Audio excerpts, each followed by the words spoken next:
Salut à tous, c'est Gold. Aujourd'hui, je vais vous parler de Barbe Noire, de ses origines, son rêve, son histoire et bien évidemment son futur. Mais avant toute chose, va falloir admettre deux grands points assez cruciaux pour ma théorie. Déjà que Shanks, il voulait faire de Luffy le roi des pirates, et que le One Piece, c'est un grand trésor, mais qu'il y a une arme extrêmement puissante à l'intérieur de ce trésor. Voilà.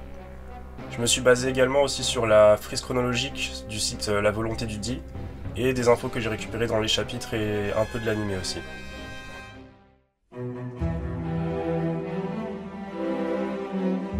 Donc pour bien commencer, on va regarder du côté des origines de Barbe Noire, et le seul indice qu'on a sur son passé, c'est la cicatrice de Shanks et sa dualité avec ce dernier.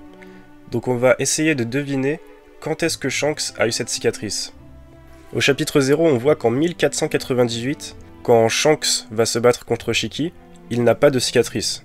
Mais, à l'exécution de Roger, on peut voir qu'il cache son visage lorsqu'il pleure. Donc on peut se dire, oui, il est triste, il pleure, donc il cache son visage pour que personne ne le voit pleurer. Mais franchement, Oda, s'il a rien à cacher, il le cache pas. On voit tout le temps les gens pleurer à chaudes larmes, il n'y a aucun problème. Et le plus troublant, c'est en 1502, quand Shanks recrute Yasopp, dans les scans, on le voit de dos, pour encore cacher son visage, mais dans l'anime c'est encore pire, parce qu'on le voit de face, mais cette fois-ci il cache son œil gauche, l'œil qui est censé avoir une cicatrice. Si là il n'y a rien à cacher, je sais pas, mais pour moi, c'est clairement flagrant que la Toei et Oda essayent de cacher le fait que Shanks a eu cette cicatrice à ce moment-là. Et pourquoi ils la cacheraient? Pour éviter de donner trop d'indices sur l'apparition de Barbe Noire dans la ligne chronologique de One Piece. Donc on a pu voir que la cicatrice de Shanks est apparue entre 1498 et 1502, ce qui laisse 4 années d'écart. Et on sait qu'entre 1498 et 1500, il n'y a qu'une seule île que l'on connaît où Roger est allé, à part Zo, c'est Raftel. Et puisque Shanks cachait déjà son visage en 1500, je pense qu'il avait déjà cette cicatrice en 1500, donc on peut réduire encore la marge de 1498 à 1500. Et vous allez voir dans la théorie qu'on peut encore réduire la marge de 1499 à 1500. On va développer sur ce point-là. Parce que oui, on a vu que Baggy à Marineford n'a pas du tout reconnu Barbe Noire. Ça veut dire que Shanks ne lui en a jamais parlé et que Baggy ne l'a jamais vu de ses propres yeux. Donc, Shanks a rencontré Barbe Noire lorsqu'il était en dehors de l'équipage des Rois des Pirates. Et on sait également que Barbe Blanche ne savait pas du tout que Barbe Noire avait infligé la cicatrice à Shanks. C'est Shanks qui lui apprend quand il vient prévenir Barbe Blanche de ramener Ace à l'équipage pour éviter qu'il se fasse capturer et tuer plus tard. Donc ça veut dire que Barbe Noire a infligé la cicatrice à Shanks avant d'intégrer l'équipage de Barbe Blanche. Et Barbe Blanche dit, entre 1499 et 1500, qu'il a un membre de son équipage qui s'appelle Teach. Donc Teach a rejoint l'équipage de Barbe Blanche entre 1499 et 1500, juste après avoir infligé la cicatrice à Shanks, entre 1499 et 1500. Et encore une fois, 1499-1500, c'est la date où Roger découvre le One Piece et ensuite dissout l'équipage. Donc tout ramène à Raftel.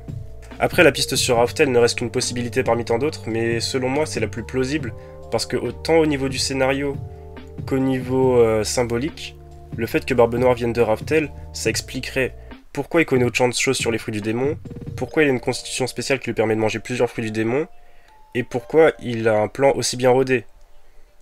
Mais je pense que vous serez d'accord avec moi une fois que je vous aurai expliqué ma théorie sur l'histoire entière de Barbe Noire. C'est parti.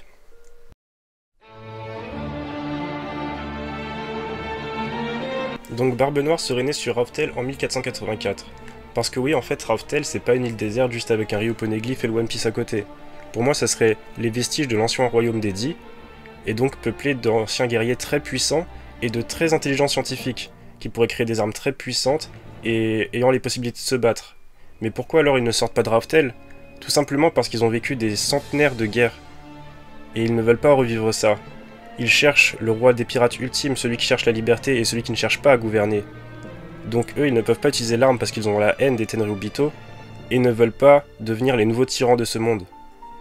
Mais Barbe Noire, lui, il est pas du tout d'accord avec ça. Lui, il veut gouverner le monde grâce à l'arme du One Piece, et tuer tous les Tenryubito. Ses idéaux ont fait en sorte qu'il a fini par se faire rejeter par sa propre famille et sa propre tribu, et il a fini tout seul dans un coin de l'île, comme on a pu le voir sur l'illustration d'Oda.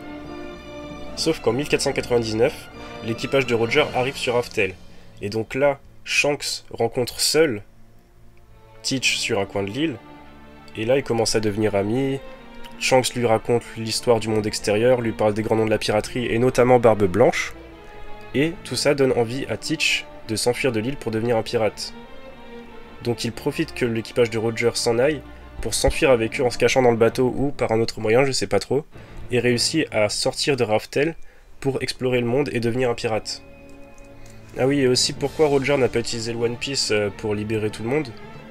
Bah, je pense que selon lui, puisqu'il allait mourir bientôt, cette décision n'appartenait pas du tout à lui, et en plus c'est un être rempli de haine. À chaque fois qu'on se prend un de ses amis, il décime tout l'équipage de ses adversaires, donc ça sert absolument à rien de donner une arme à quelqu'un comme lui. C'est pas du tout le type de personne que les gens de la volonté du Di attendent. C'est juste un messager, enfin c'est le passeur de relais pour la future génération, pour Monkey D. Luffy. Ensuite en 1499, enfin entre 1499 et 1500 encore une fois. Là, cette fois-ci, Barbe Noire réussit à retrouver Shanks et lui propose d'intégrer son équipage, lui explique ses rêves, de détruire les Tenryubito, tout ça.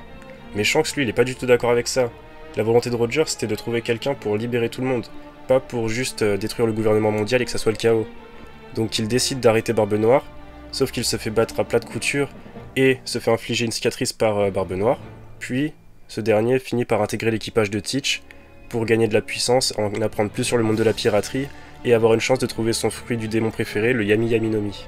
Et c'est comme ça qu'il gagnera de la puissance au fur et à mesure des années, et qu'il se rapprochera de plus en plus de son rêve, retourner à Raftel pour décimer entièrement la tribu des Di, grâce à son équipage de Yonko, s'emparer du One Piece, et détruire le monde. Enfin, pas détruire le monde, mais détruire... Enfin, au moins Marijois. Et ça expliquerait aussi pourquoi Van Augur parle tout le temps de destin à chaque fois qu'il sort une putain de phrase.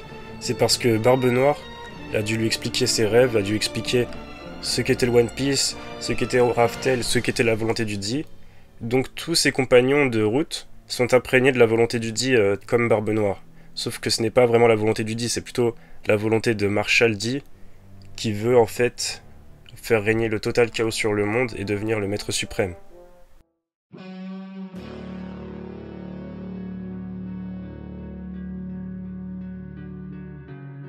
Voilà, je sais pas ce que vous en pensez, mais moi je trouve que ça concorde très bien avec les faits qu'on connaît.